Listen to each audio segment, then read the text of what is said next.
Welcome back, investor. We've got another episode of Passive Income Adventures today with Brian Truman. He is a commercial real estate investor from Nashville, Tennessee, and he's going to talk to us today about how to choose a market, like necessarily his in Nashville, like what factors that we should look at to figure out like where we want to be investing. I think if you're an active investor, it's really important to specialize and niche into a specific market that is a strong market with a lot of different kind of growth factors and sustainability factors. But if you're a passive investor, you might want to diversify a little bit more. So you may have to choose multiple markets that you're not going to be specializing in any of them necessarily, but you need to be able to know that the person you're investing with is a specialist in that area. So we're going to get to a little bit of that.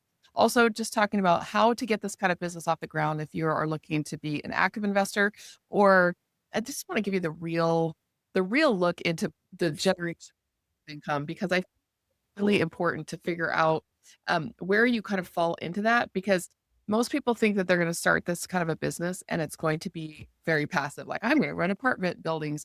And I think that that is active income, and it's really important that we kind of go through the difference between a passive investor and an active investor who's running a business. A passive investor would be investing in somebody else's business, right? So Brian's going to get into all of that, like his origin story, what he's working on right now, where the business is going, and how that impacts you as a potential passive investor or somebody who's looking to start a business. So thank you for coming on and joining us today on the show, Brian. Well, thank you for having me. I appreciate it. I'm looking forward to this. So, Yeah, you've had a very interesting rise into your real estate career. Can you tell us a little bit more about how you got started and bring us up to the present day? yeah, that's a great, Big question. yeah, it's like, man, where do I start? Right. You know, I spent first 4 years out of college as a sports broadcaster. Then I went into government contracting work for 20 some odd years. Then pretty much retired out of that, started a business brokerage company in 2011. Grew it to be the largest one here in Nashville by 2016. Had somebody approach me about wanting to buy it. So I said, my business is always for sale for the right price. They Yeah. got the right price. I sold that. And then I went into real estate. And that's how I got into real estate as far as working in it. Now, back in, oh 06, oh 08, the first crash, when I was in corporate America, I had some dollars to my name. So when everybody else was trying to figure out, oh no, what do we do with this real estate? I was one of the ones that was actually buying. But I didn't know about real estate then like I do now. Yeah. Or I would have bought a lot more back then. Yeah. I mean, it wasn't the thought of, hey, this would be a great investor. Maybe I ought to invest in this stuff, right? Other than I knew I had some money and my CPA, like a lot of people, they get that call from the CPA saying you're gonna have a big tax bill if you don't do something with it. Oh, by the way, real estate's a good, a good buy. And, so we bought a couple of apartment complex back then, still have them today. But I didn't know what I do now. I wish I did. Uh, Mhm. but and then so in basically 2016, I got into uh, real estate. My wife was a commercial commercial appraiser, Mhm. so and then she made the leap, or as appraisers say, she went to the dark side and became Yeah. a broker. So, um, and so then once I sold the business brokerage, she said, "Why don't you come and work with me?"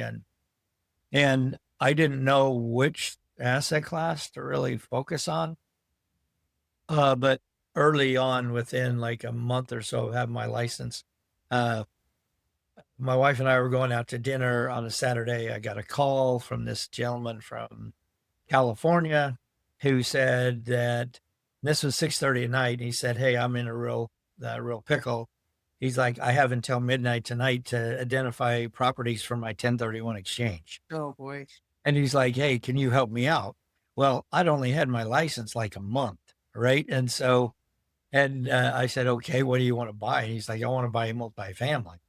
And I was like, "Well, yeah, you are in a real crunch, so let me I was like, give me like 15 minutes. And so I called the gentleman that I went through real estate school with, that in the course of conversation during the real estate school, he had mentioned, or I'd mentioned to him that I'd be doing commercial. And he mentioned that his stepfather had multifamily.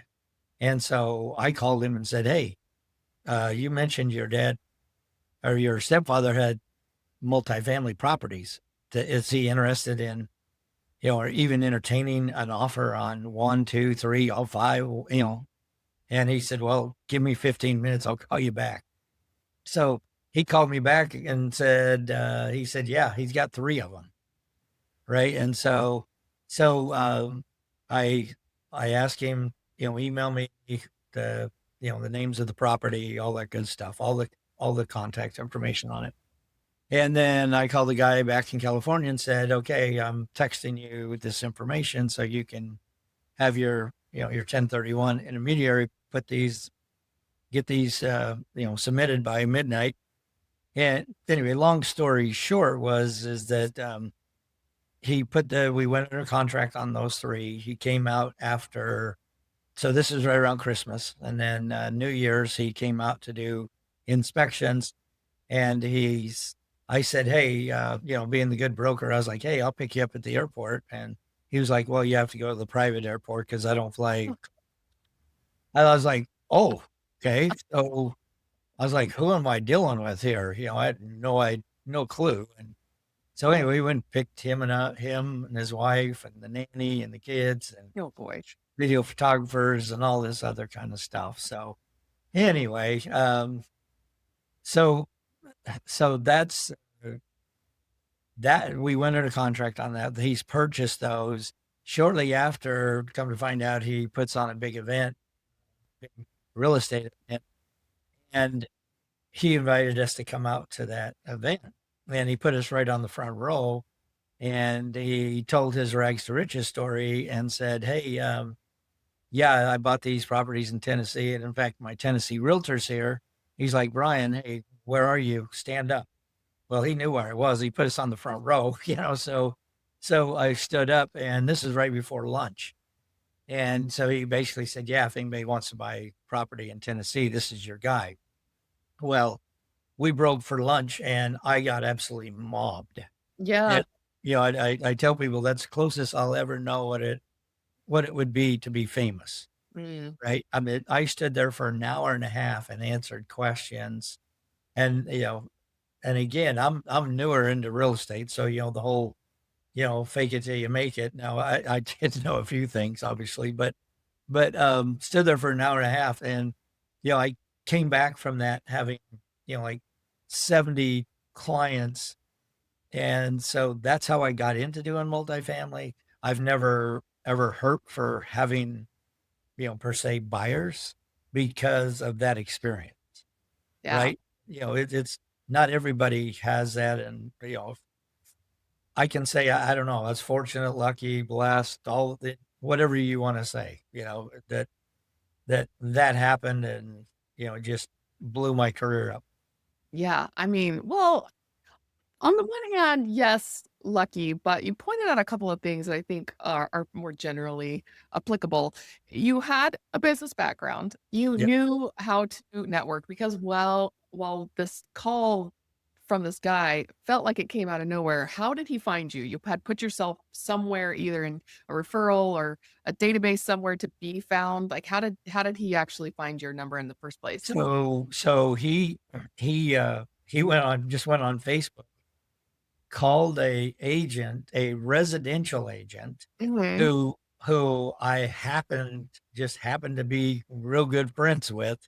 He Okay. happened to call him, and he said, hey, who's a good commercial realtor? And he says, oh, I got one for you. I got the guy Okay. for you you'll want to have, right? So yeah, it's, and you're correct. I mean, I had a lot of, I had a lot of business background, in doing government contracting work and working on, 4 and 500 billion-dollar contracts and, millions and millions of dollars of contract. You go through a lot in that, right? So I knew how to do a lot of things when it came to, negotiating, building relationships, all of that. So, you're right. Am I, it wasn't just, I didn't just lucky. I mean, there was some, It's almost but like arranged luck. yeah, yeah, Like yeah. when your parents are like, "Hey, we're gonna arrange your Yeah, marriage," and then they introduce you to some likely candidates. You're like, "Oh, I'm just lucky you had good parents. I'm lucky they knew great people." Yes, but at the same time, luck takes preparation. yeah. Well, Yeah. and this is not to pat myself on the back either, but my wife would tell you I was the best hire she ever made. Yeah. Meaning, but what I mean by that is that the industry I came out of, uh, when there were conferences and events, all this stuff, I was normally one of the one or two top keynote speakers, Mm, right? So I was very successful in that industry. So my wife would tell you, all I had to do was kind of teach him the real estate because I mhm. knew he'd be successful, you know, Yes. Okay, he, so so, so, from that standpoint, so I just had to teach him the real estate piece of it because I knew he would, there'd be no doubt. So, well, my this there are a couple of stories where I can think of, like, transferable skills, which is yeah. definitely what you exhibited there. So the networking and knowing people is the most valuable, transferable skill. You just had to transfer it into a Mhm. new group of people, but and if anybody who's raising capital for real estate can tell you, the more people that you know that you can call and say, "Hey, we've got a deal. Are you interested?" And getting those people who are like, "Yeah, I'd be interested in looking at that. When you get one, let me know." That whole kind of warm list that you're looking for, that doesn't come out of nowhere. And the thing that I found is since I was a real estate professional to start out with, I didn't have this previous network from my professional background. Like, I'm Yeah. not a doctor, I'm not an engineer, I don't have that kind of business Yeah. background. So everybody I knew was in real estate. So it felt like I was struggling a little bit to find people who are like, oh no, I can't put money in your deal. I got my own deal going on. And so having a network of people that you can call to say, "Hey, are you interested in this kind of stuff?" Your flip side, though, is that when I call my network, everybody knows real estate. They like it, they love it. Yeah. And but your network might not understand it as well because they haven't been in there. Like, wait, you're doing what? And so getting Right. them over that explaining real estate hump, I don't have that, but at the same time, they all have their own deals, and you have the reverse issue. But that network and that ability to talk to people and connect with people is critical to preparing to have good luck. Oh yeah, very, very critical. And I tell all of our agents, you know, I, I, I said, the more hands you shake, the more money you're going to make. Yeah. Well, and the more money you're going to raise as when it comes to raising capital, Mhm. right? And you got to get in rooms with people who think bigger than you, Yeah. Yeah. right? So, I know early on, I'd get in some of these rooms and then I'd come out of meeting a bunch of these people and thinking, man, I thought I was thinking big, but I am thinking so small compared to, and so it's just getting in rooms with people that think much bigger than you do, Yes. right? When it comes to raising capital and everything else, it's, yeah, it is a numbers game, but, you just get out, shake as many hands as you can shake. Yes, Mhm. that's how it Or gets done. you were in the owner's seat already because you had purchased those Yeah. multifamilies that you owned. So you Yep. already owned a few before you went into being a broker. So take us from that period where your brokerage career, you and your wife working on this together, is taking off, doing well, thanks to a little bit of luck from the people that you knew. Yeah. And then take us forward to where you'll find yourself today. Yeah. So we have a commercial real estate, company here in Nashville. We have there's 17 of us. Here we have agents that specialize in every asset class. I only do multifamily. So that's that's what I do every day. We also have a commercial property management company.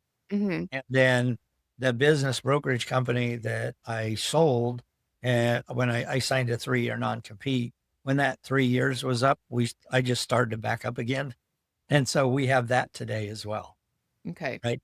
Which is really interesting because, there's a lot of mom and pops now that, you know, started businesses with the thought that their kids were going to take it over. And Yeah. now their kids don't want to. So now they're like, what do I do with this money? And we're like, well, hey, let us help you put it into real estate. Hmm. Yeah. Yeah. We're helping them dispose of real estate if that was the family business. We run Yeah. into that on our Yeah. side where I'm no longer actively buying properties. And I mean, Uh, I don't know. I'm kind of retired, so I'm not saying I'll never buy another property. I'm just not really actively looking an Yeah. opportunity that has to fall in my lap at this point. But Yeah. we Right. did buy some where the parents or the grandparents had passed away, and the kids are like, "I don't know what to do with this." Like my kids don't want to inherit my real estate business, so we've been kind of disposing of things and teaching them how to have a real estate business. That's a huge one where you're like they you've got to sell stuff that the executors or the Right. heirs do not know what they're doing, or they'll try to do it thinking, "How hard can this be?" And then and then they're just messing it up, running it into the ground. Well, what we find is some of these people are ones that are great for, you know, getting capital from, right? Because now they sold this business, they have all this money. They're good at LPs, good at raise, good for if you're looking for somebody that, hey, we need capital for some people. Well, Mhm. here you go, right? These folks are good clients to have. Are you doing anything in the capital raising space? Tell me more about that. So we have been, well, I'll put it this way. We aren't now, we will in 2026. Okay. And why I say that is we have a lot of investors that have approached us and financial planners and that have approached us and said, why don't you guys either start a syndication or start a fund? Mhm. Because while some of these other people you recommend, we know them, yeah, they're great, but we really trust you guys. Yeah. Right. And so we have made the decision that come 2026, we're going to get into that space. Okay. Are you going to be like lead syndicators and general managers of specific properties or just Yeah. fundraising for other syndicators? No, we're going to be the lead sponsors. Yep. Got it. Yeah. Yeah, I feel like especially right now, the industry's hit a little bit of difficulty, and you've probably you've been through some trends and cycles. Um, I'm having a hard time trusting anybody with my passive dollars on Yeah. specifically multifamily right now, just because um, there's just been a lot of blood in the streets, which, like you said, you Yeah. wish you buy more when there's blood in the streets. You're running toward the blood in the streets and with your wallet open, right? And so I believe that, I know that, but I have a few people that I invest with very trustingly, and I've just seen a lot of others where their projections just seem like Mm, like it's from yeah. 2019 or 2020, and it's just no longer the way that the world works anymore. Have you seen some of that yourself, and is that why you've decided to go in as a lead sponsor? Absolutely. So we'll get people that'll come and say, hey, I have a couple $100,000. I'd like to invest in passively LP with somebody. Do you recommend anybody?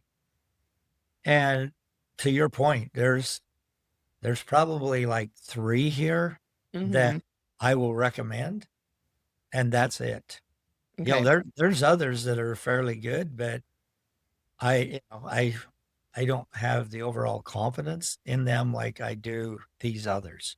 Mhm. Right? These others they happen to also be clients of ours that we've helped buy and sell stuff for, and not because they're clients, but because of the fact that they have purchased properties, they've went full cycle on them. They've never, I mean, every property they've went under contract I can think of except one, they closed on, Mhm. right? And then have went through, their whole business plan on that thing and then, done full cycle and come out and made money on everything, right? Mhm. So I have confidence in them, but not many others. Yeah. I don't, and so that's to your point, some that maybe a few years ago I would have said, hey, these guys, I think you'd be safe with. I've seen a couple properties where that has not went well for them. And Yeah. so, it's if it's not a home run, I don't want to recommend it to somebody. Yeah. Yes. Damn. So yeah, so that's part of the reason why we're finally like, okay, let's do this. Cause like I say, we get hit up weekly by people saying, well, you do that because we trust you guys. We know you guys know what you're doing. So Do you think this is gonna be another one of those, "I wish I'd started sooner"? absolutely. Yeah. I mean, I run it's called RIN, Real Estate Investors of Nashville. There's like Mhm. 1,000 members in that thing. And I run and facilitate the multifamily focus group. Mhm. And I had a couple of guys on that are maybe 27, 28, right? And they're killing it in the multifamily space. They've only been at it about 3 or 4 years, but I look at them and I'd say, I'm jealous of you guys because, Yeah. and people ask me, what's your biggest piece of advice? And I said, start buying early and often, Yeah. because I sure wish I would have, when I bought that stuff back in '06 to '08, like I say, I wish I would have known what I know now because we'd be owning a whole lot more. Well, how does somebody make that decision if they want to buy and manage or wants to be a limited partner? Well, I think, yeah, man, I think having a good broker that can, recommend to you who would be good, to invest with. Um, Also, maybe taking this a little bit different route is one of the things that, people ask me, so what makes you get up every day to do what you do? Yeah. Well, very passionate about it. And I said, I tell them, I said, what gets me up every day is not the money, not making, the money. It is helping first time investors and basically taking them and putting them on a plan that 6 to 8 years from now, they will have enough, they'll have enough cash flowing assets that they can choose to do whatever they want. They can, Yeah. what I call live a life by design, Mhm. right? That's what gets me up, because, to your point, I have been successful throughout my life. So for me, it's not the money. It's helping others create generational wealth that they can have for their kids, pass down to their children, their grandkids, you know, their charities, whatever they want to do with it. That's what that's what gets me up every day to do what I do. Yes. That's Yeah, my so we're just going down that journey ourselves, like I mentioned, before we started recording. I got 6 kids. My oldest is 27, my youngest is 13, and so they're ready to start kind of figuring this out. We gotta figure out this legacy wealth thing as yeah, far as the structures of trusts and all of that, and so as we're going through that journey ourselves, we're starting to share what we're learning and how to get them set up so they don't get stuck with apartment buildings that they don't yeah, know how to run or don't wanna run, but that's that really motivates that really motivates me is to help people kind of tip over that edge to financial freedom. People who are very close, they're high achievers, ambitious, they're ready to do the work, whether actively or passively, managing a portfolio. But who, when they get a little bit of wealth, they go out and they start giving back. They start serving and paying it forward. And yes, to me, it's like they're so close. They just need that little bit of push. And I can change not only their lives, but their children's lives, and then everybody that they touch through donating, volunteering, all those mhm, things. That's really what gets me out of bed in the morning. It's similar to what you're describing. And I feel like for me, business is my tool to do that. For others, I know it's nonprofit. For me, specifically business. It sounds like similar for you. yeah, and for me, it's helping people get over the mindset and the fear, Yeah. right? Because a lot of people are very fearful, and they're like, yeah, yeah, I probably want to get into maybe buy like 4 units. And I'm like, how how many can you afford? You know, but they're so afraid that they just want to get into four because they're so afraid something's going to happen, Yeah. right? And I'm like, if you can afford to buy a 20 unit, buy 20. If you can afford to buy 40, buy 40. You know, Yeah. and so many people are so fearful of making that jump into commercial, right? And I'm like, no, that's why there's brokers like me that can help you put a team together so Mhm. that you are going to be successful, whether you buy a 20, whether it's 10, a 20, or 50, whatever, right? We will have the team for you so that you can be successful, right? We'll teach you all of that, Yeah. as you go along. And, again, so getting them their mindset that not to be so fearful. But Yeah. that's the advantage of having somebody who's really an expert in the niche, the active niche where you're operating for you is Nashville, but whatever market that somebody chooses to invest in actively, especially actively, Oh, having somebody who knows all the locals, who understands all the animals in the zoo, right? And can introduce and say, "Hey, I've seen this yeah. property management company manage several properties, the full cycle profitability, and this one just always seems to drop the ball," or whatever it Yeah. looks like. So, can you tell us about Nashville specifically, and then we can kind of go out from there, generalize like what kinds of things should people be looking for when they're choosing a market to invest in? It's not just your own backyard, but for me, I want if I'm gonna Yeah. passively with somebody, I want them to be living in that market and really focusing on that market. But what kinds of economic drivers would you add to just being physically present? Yeah, Nashville has been a very hot market for a lot of years, right? Mhm. And the key thing is it's going to continue to be that way. The biggest the biggest reason is it's because of the diversity of industries in Nashville, Yeah. right? There's a lot People of don't do that. cities.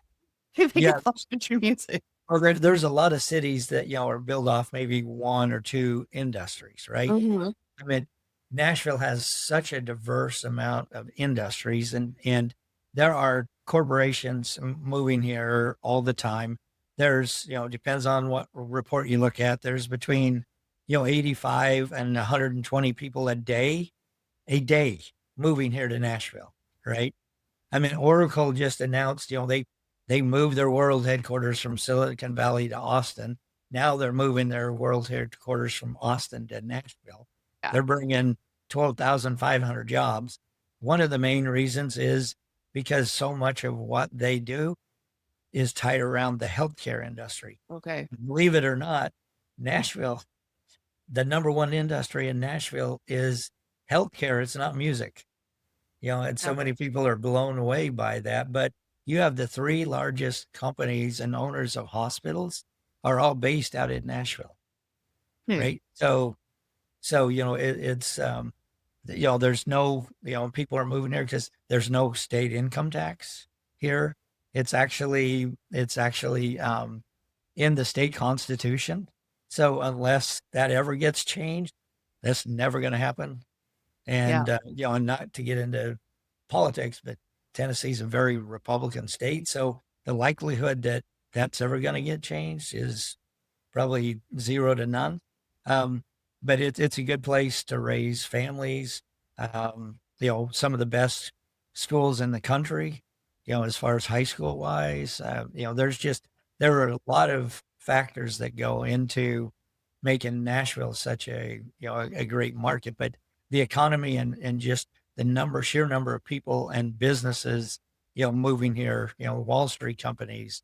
I mean, it's amazing. It seems like every week we read something in the newspaper of this company is now moving to Nashville and this company's moving to Nashville. So Yeah, that's incredible. And so some of those things that we look for because our proximity of where we've traveled full time. So we have properties now. We're living in Salt Lake City. That's kind of where we chosen our home base. In okay, Utah's where, and then kind of Idaho is where we specialize in the things that we yeah, purchase ourselves. But we're from Austin. We lived there for 20 years, and so we have a few things that we do in Texas, and we're willing to travel back and forth there. But for me, Nashville is one of those markets that I hear a lot about, that it's hot because it's got the right population size, the right rate of population growth, the diversity of industry that I'm looking for. The crime maps are such that you can find pockets that are really low crime, and you can really build the neighborhoods there. But it's not a market that I would actively invest in because I'm looking to passively invest in markets where I'm not an expert. So that's Yeah. kind of what I'm looking at, because I know how to pick my markets based on where I'm living, and I have that physical proximity. But that doesn't mean I'll just buy any old house in Utah or Salt Lake. I definitely am zip code specific, those kinds of things, and I just don't Yeah. say, "Well, I'm from Austin, so I can buy anywhere in the whole state of Texas." I feel like I really research my markets very specifically, but when I'm researching a market that's like, "Wow, this is a great market," how do I find somebody to invest with there passively? Because I believe that any passive income is built on having some sort of active income that Sure. feeds Yeah. my ability to then peel that off and then go invest passively, because you can't ever retire unless you Right. have passive.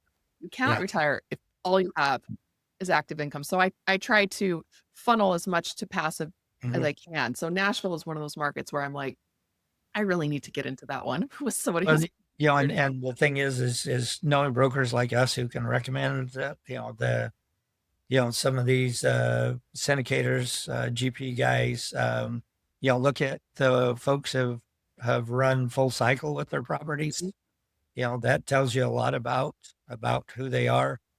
You can talk to, some of the lenders who will tell you, oh yeah, these guys, man, we will lend to them every day, all day, everything. Okay. There's a lot of, there's a lot of, you talk about references, it's full cycle. I love talking to lenders, about the clients, because they'll tell you, they'll say, oh That's yeah, a big resource. we will, we will lend to these guys all the time. And Mhm. they're like, we can't tell you what their PFS looks like, but it's as strong as anybody, and so, so there's, things like that that I use for us to do, passive investing as well. So Yeah. And that's a great point on the lender, because when I partner with people and they send me their personal financial statement, sometimes I'm shocked. I'm shocked. Like, who knew that this person had such a high worth? Because it's not something that just comes up, even if I've invested or with kind of alongside them and other things. But as soon as we talk about like partnering up on something and we start yeah, actually sharing our financials, I'm thinking, okay, so the lenders have access to all that. They can't divulge it because it's confidential, but they can right. kind of put you in the right direction. And then you can have that conversation Oh yeah, about their personal yeah, financials.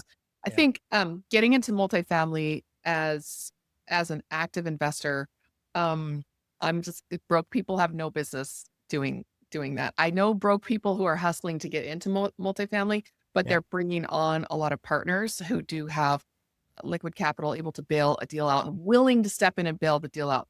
One of the yeah, big things that drove me crazy is they say, "Oh, like we've got this guy, he's signing on our loan. His net worth is $15 million and his liquidity is a million or 2 million, but he has zero responsibility to step in and support that property." And so if that's what they're using for their yeah, guarantor, I'm always very suspicious. I'm like, show me the money that people are planning on putting in down uh-uh, the road. yeah, And that's a huge skin in the game thing for yeah. me. But Oh, um I agree with that. Because people ask me, well, is the GP putting? I say, well, I would want the GP I'm going to go in with. I want them to have skin in the game. yeah, If they're going to be out there they're just raising it, but they're not going to have any money in the game, I'm not interested. yep. I mean, that's just, that's my philosophy, right?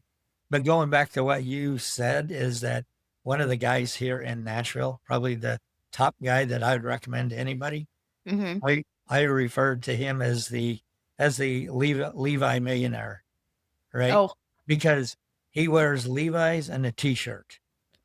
I mean, it's almost no matter where you go, what event, yeah, it's, you would think he didn't have a dollar to his name. yeah. Right?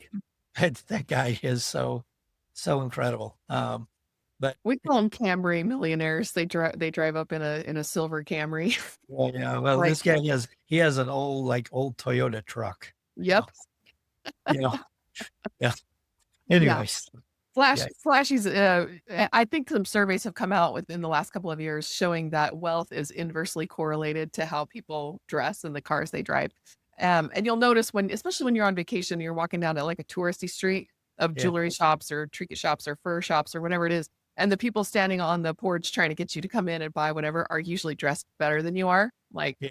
yeah. So that I think that the that tide has turned. I feel like the Yeah. slobbier I dress, the richer I get, the worse I dress. Oh, that's funny. But yeah, well, I feel like tell us, I mean, you've told us a lot about what you're working on, where you're going, your fund that you're starting, who you really enjoy helping. But as you're wrapping up, describe the ideal person that you would like to reach out to you after the show. This is one of the questions that I usually ask, and when I forget, a listener will usually say like, "Hey, you forgot to ask so and so, who they want to reach out after the show." But describe like the ideal interaction that you would get after this show, either for your multifamily brokerage side of things or for your upcoming fund. As far as people I'd want to reach out to, or people No, the that people I that would say people to who are reach. listening who wanna Yeah. reach out to you, and I'll put your contact information on Okay. the screen Yeah. while you're describing that, Um, because I think that they can well, like, identify when you yeah. describe and like, "Oh, I need to Well, reach out to Brian." yeah. Like I said, I mean, I love working with, first time investors. Mm, I love working with them and getting them on this plan. I mean, like you say, within six years they can be living a life by design, right? yeah. I mean, I have two different clients who we put them on this plan. They leased their house. They bought a dually truck and a trailer. They got their two kids, a couple of dogs. They've been the last 2 years just traveling the country, right? Yep. That isn't what I would do. Yeah. I wouldn't choose to do that, but that's what they can do because now they have the cash flowing income to do that. And even though they're still out doing this, I'm still helping and working with them even now, right? So I love helping people get that generational wealth for them and their families, you Yeah, know. and that's definitely been the path that we took. Our first apartment Yeah, building that we yeah, purchased, it was about 6 years before I said, "You know what? I don't think we need to do this anymore." Now, yeah, we had rental houses we'd sold, and we were diverting things passively into other people's yeah, businesses, private lending. We it wasn't just multifamily, it's not just multifamily right now, but multifamily was what got us to kinda sit okay, up, pay attention, and actively work towards it. So, we're living examples of what you're describing, and we leased out our house and bought an RV and traveled around and there hiked you and all go. sorts of crazy stuff. Perfect. I was Yeah, just describing you and I didn't even know yeah. it.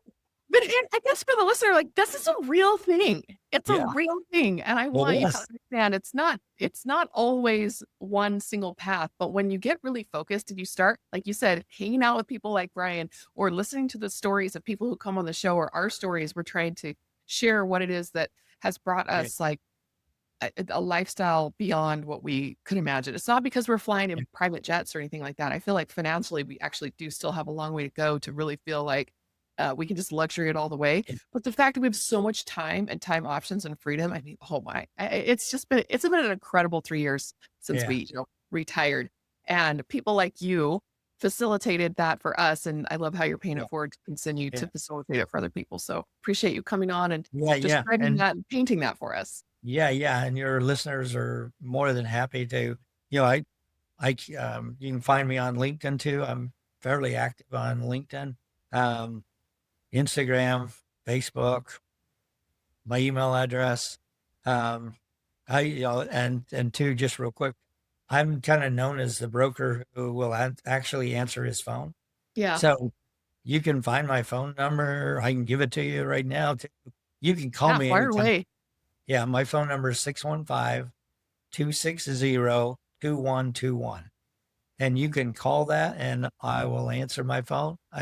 I spoke at an event and I told people I answer my phone, and so the next morning when I was driving to work, my phone rings, I answer it, and it's a couple of guys. They said, "Hey, we're calling for no other reason to see if you actually answer your phone," Yes. right? And I had one of them call me on a Saturday, and I was on a ladder taking down bistro lights off my deck, and I answered the phone, and the guy was like, "Yeah, just calling to see if you actually answer it." So yeah, I'll answer my phone, man. You can call me anytime, day or night.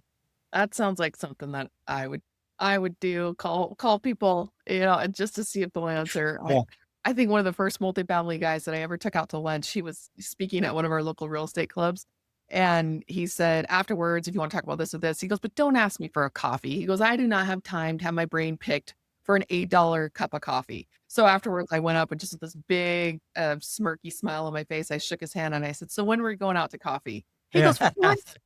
And you know what? He let me take him out to coffee, and I bought him an $8 cup of coffee and picked his brain for an hour because I had a deal that I wanted him to look at, and so I felt like I was offering value yeah, there, but that's just like me to be like, yeah. "Are you serious, man?" So, yeah, give Brian a call, 615-260-2121, or his, email address is brian.truman, Truman, just like the Truman Show, at svn.com, so Sam, Violet, Nancy.com. And you can get a hold of me easily at investwithemma.com and talk to me about anything we've talked about on the show. My ideal person to reach out is somebody who would like to invest in our fund or somebody who just wants pointed in the right direction and introductions to people. That's what I personally love to do.